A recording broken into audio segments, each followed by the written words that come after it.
I feel terrible for him and for the team because, gosh, they did so many things good tonight. That was as much fun as I've ever had coaching a football game with the fans, the way they were in the stadium and the way we responded. And they're a damn good football team. I give them a lot of credit. So are we. And I told the boys before the game, usually those games come down to one or two plays. And, another thing I really love is we took the field on that drive, and I think everybody thought we were going to win this game. It wasn't what's going to go wrong. Let's make sure they don't have time to go in. We were going to go win the game, and got a first down to start it. And Adrian's a warrior, and he's an unbelievable player. So I hurt for him, but I told the boys don't hang your heads because, I don't know if his momentum was stopped or not, but we can't expect to get those breaks we got to make. Into the second half, I mean, you really got it rolling after sort of scuffling in the first half. We opened it up some. We started out kind of shooting our shot, and I wanted to establish the run game. So we tried. They're really good against the run. Their linebackers were fit and fast. Thought they had a good game plan for a lot of the stuff that we did. We shot ourselves in the foot on one drive where we could have got points with a penalty, and looking back, I was trying to win the game, and I want to keep the kids aggressive, and I want to be aggressive, but probably would have kicked the field goal knowing how the whole thing ended. But the guys just kept battling. I think we opened it up for them a little bit, and guys made plays. Get a chance then, even after the field goal late, did you like, obviously the way you started the drive, and what did you see in the last couple of plays of the game? On the 2-minute drive? Yeah, you get out to midfield and then sort of great route and catch by Samari. Thought we had a chance to hit a shallow on first down. They brought pressure on second. We were really close to hitting the screen on third. One more step out there quicker by our guard, and I think it creases. Then on fourth down, they brought zero blitz and tried to take a shot to one of our best players. And they were pressuring us a lot tonight, which I don't blame them. But they've been doing it all year, and we trying to protect Adrian a little bit too, and thought we got the drive started real well. I'm still really confident at that point. We just needed one more play to keep the chains going. In the first half, when you called timeout to review the scoring play, what was your explanation that you got from the officials? Because they review every scoring play, right? Yeah, I don't want to talk much about officiating, but they told me they reviewed it, and Ryan Held did a good job in the box. He saw the replay and said the quarterback's knee was down, so we got it stopped before the PAT. How do you size up the defensive performance? They were out there a lot of snaps. Did you sense they were a little tired, gassed at the end? Yeah, I told the team, we're so close, and one more play, one more stop. When we get ahead by 7 with 7 minutes left, we need to win the game.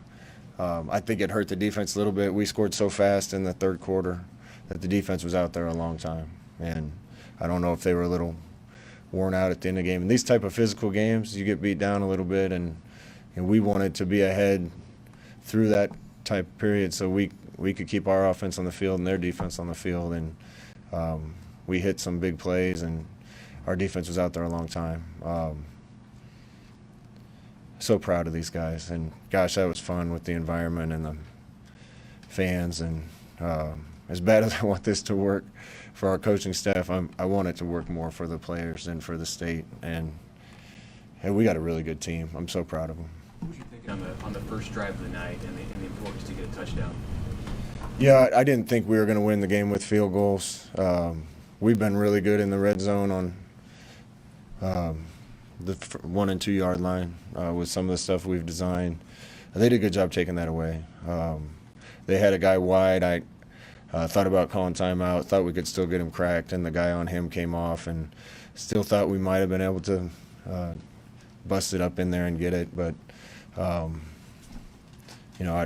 trust our guys. This is the most I've ever trusted this team and a team I've coached here, and I want to give them a chance to make plays. What did you think of the way that Bryce handled, obviously he got benched and he got thrown right back in there after Teddy got hurt, and then also, I know it's early, but do you know anything about where Teddy's at? No, don't know anything yet. You know, Bryce has played a lot of football, so that's a really good guy to be able to put into a game, somebody that's played that much. What do you feel got going so well offensively in the third quarter after a lot of struggles in the second quarter? You know, we go into the game with a game plan. To be honest, we made a few adjustments. I think that helped. We needed to be running a little bit of our answers to our option plays because the base stuff, they weren't giving us the pull and ability for Adrian to get on the perimeter, so we had to kind of manufacture that. Popped a few things in the run game. Thought there was some great job by Coach Lubick scheming a couple things up that gave us big plays. And yeah, it was the same on both sides. They didn't just run it down our throat. We didn't run it down their throat. You got to hit some big plays, and really it comes down to they probably hit one more big one than we did. Scott, is it tough to explain? I mean, so many of these games are being decided by that much, and it seems like they're so close. How do you keep guys' spirits up when you're that close, but the record isn't what you wanted? Because this team loves each other. They love coaches love them. This is a tightly knit team, and gosh, I'm proud of them. We've come so far. I thought tonight was the night. You know, in games past, when we've gotten ahead, I got the sense that everybody was thinking what's going to go wrong, and I didn't feel that at all tonight. It was, you know, defense did a great job, and then offense answers, and we're down 4 or whatever it was, and man, that was a great drive the offense put together to get it down the field and punch it in with 7 minutes, and you're right there, and you just need to play. We'll get there. I'm having a lot of fun coaching these guys this year, and I'm hurting for them more than anything, but I'm so happy for them and proud of how far they've come. Nick Henrich was all over the field today with 15 tackles. Can you sort of speak about what you saw from him out there? Nick's a warrior. You know, you win in this league with tough guys and veteran guys and guys with experience. Our defense is kind of there. Nick and Luke we're still young, but guys have played a lot of football and they're playing well. And we knew when we recruited Nick he was going to be a special player, and he fought through some injuries. But he's a great guy and a great football player, and he's going to make a lot of tackles around here. Take 2 more. Scott, you had quite a few short yardage. Do you ever consider putting the bigger backs in those situations, or is Ramir your best option in those? Ramir was playing the best. We had a 2nd and 1 in our territory in the third quarter, and our back went the wrong way. I think we would have picked it up, then we didn't get it on third. That was a big play, and yeah, Ramir was playing well, so he's running hard and hitting the hole, and we wanted our best guy on the field. Pass interference at the end of the first half. Not going to talk about that. Did JoJo tell you anything there? Not going to talk about that. Scott, what'd you see from Cam Taylor-Britt? Double-digit tackles, some pass breakups. Yeah, I thought Cam let the game come to him a lot better today rather than trying to force it. Made some unbelievable plays on some deep balls. Q's playing really well too. I don't see our corners giving up a lot of things, and gosh, I love coaching those guys. They play hard. We're a good football team. It's hard to imagine the things that have happened to us, all happening to us, and sometimes you can't even anticipate them. But yeah, I'm proud of these guys. We're gonna keep fighting and do our best to prepare for Minnesota.